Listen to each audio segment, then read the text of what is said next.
গাঞ্জার জাদুকরি ব্যবহার আছে বিশেষ করে ক্যান্সার রোগীদের জন্য। গাঞ্জার এই গবেষণার মধ্যে আমি কিভাবে সম্পৃক্ত হলাম। নওগাঁতে একটা গাঞ্জা সোসাইটি আছে। সুপ্রিয় দর্শক শ্রোতা, আপনাদেরকে স্বাগতম জানাচ্ছি জিও বাংলা টিভির সাপ্তাহিক সাক্ষাৎকার বিষয়ক অনুষ্ঠান বাংলা সাক্ষাৎকারে। আমি মহসিন আছি আপনাদের সাথে। আজকে বাংলার সাক্ষাৎকার অনুষ্ঠানটা আপনাদের জন্য একটু অন্যরকম আশা করছি। সুপ্রিয় দর্শক শ্রোতা, আপনাদেরকে স্বাগতম জানাচ্ছি আজকে প্রথম পর্বে।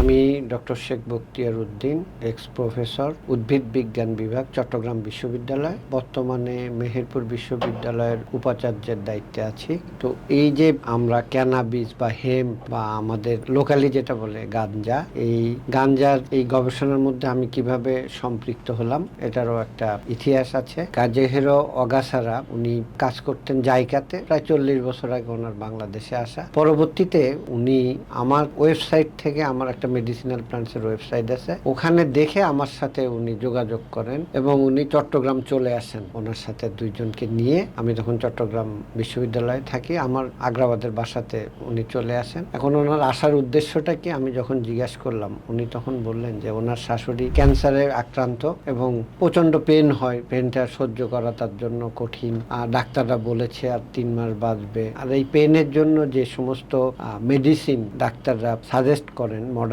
মেডিসিন, এটা পেন একদিকে কমায়, একদিকে এটা একটা সাইড এফেক্ট আছে। কারণ এটা যদি ফ্রিকুয়েন্টলি ব্যবহার করা হয় তাহলে এটা ব্রেন হ্যামারেজ করতে পারে, তা যার ফলে এটা বেশি ব্যবহারও করতে পারে না, আবার যন্ত্রণাটাও সহ্য করতে হয়। তো ওনারা তখন এই যে হেম্প অয়েল, যেটা সেই হেম্প অয়েলের খোঁজ পান। ওনারা জানতে পারেন যে এই হেম্প অয়েল যদি ব্যবহার করা যায় তাহলে ব্যথাটা কমানো যায়। তারপরে ওনারা হেম্প অয়েল জোগাড় করেন, জোগাড় করে ওনার শাশুড়ির ট্রিটমেন্টে ওটা ব্যবহার করেন। ব্যবহার করে দেখা গেল যে উনি অনেকটা স্বস্তি বোধ করছেন। এই জিনিসটা দেখার পরে ওনার শাশুড়ি যতদিন জীবিত ছিলেন এটা ব্যবহার করতেন এবং ব্যথানাশক হিসাবে এটা যথেষ্ট ভালো কাজ করতো, একটা ন্যাচারাল রেমিডি যেটা বলা হয়। তো উনি চিন্তা করলেন, উনি তো সবসময় মানুষের কল্যাণের জন্য কাজ করে যান, উনি বাংলাদেশে এখনো বিভিন্ন সামাজিক কাজের সাথে উনি জড়িত আছেন। তো উনি তখন চিন্তা করলেন যে এই যে অনেকেই তো এই হেম্প অয়েল সম্পর্কে জানে না, এটার ব্যবহার সম্পর্কে, এটার যে একটা জাদুকরি ব্যবহার আছে বিশেষ করে ক্যান্সার রোগীদের জন্য।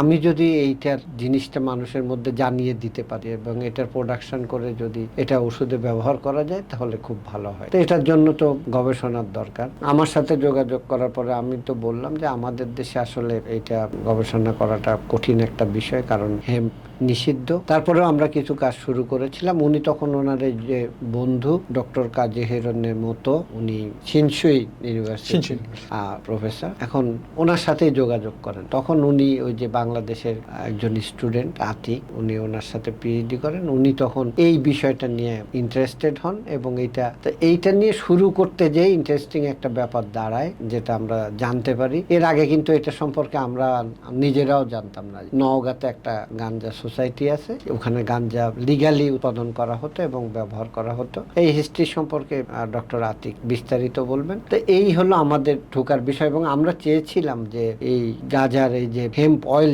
যেটা ব্যবহারে ক্যান্সার রোগীদের ক্ষেত্রে বিশেষভাবে উপকার করা যায়, এটা আমরা যাতে এটা ইন্ট্রোডিউস করতে পারি, গবেষণা করে এটা বের করা, এটার কি কি উপাদান আছে, কেন এটা কাজ করে, এটা সেটা নিয়ে আমাদের একটা ভবিষ্যৎ পরিকল্পনা আছে। আর একটা আমি ডক্টর নেমতোর সাথে যেটা আলাপ করেছিলাম, উনি একটা কাজ করেছেন জিন সাইলেন্সিং নিয়ে। তো ওই টিএইচসি যেটা, এটা আসলে একটা মাদকের মতো কাজ করে।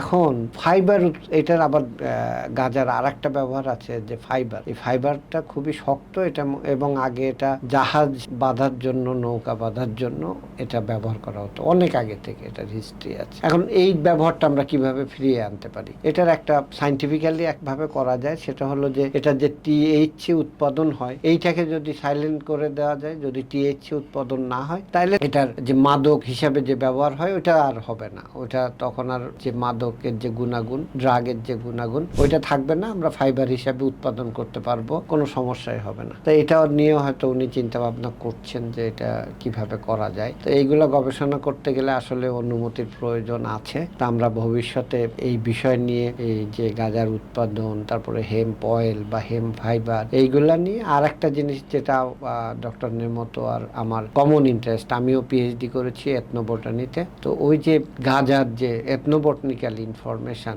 হিস্টোরিক্যালি যে সমস্ত ব্যবহার আছে বা তথ্য আছে ওনারা বলেছেন, সেই বিষয়গুলো নিয়ে আমাদের এখন কমন ইন্টারেস্ট এবং এইটা নিয়ে আমরা কাজ করতে চাই। আমরা অলরেডি কিছু পাবলিকেশন করেছি এবং সামনে আমরা আরো কিছু পরিকল্পনা আছে যেগুলো ডক্টর আতিক আলোচনা করবেন।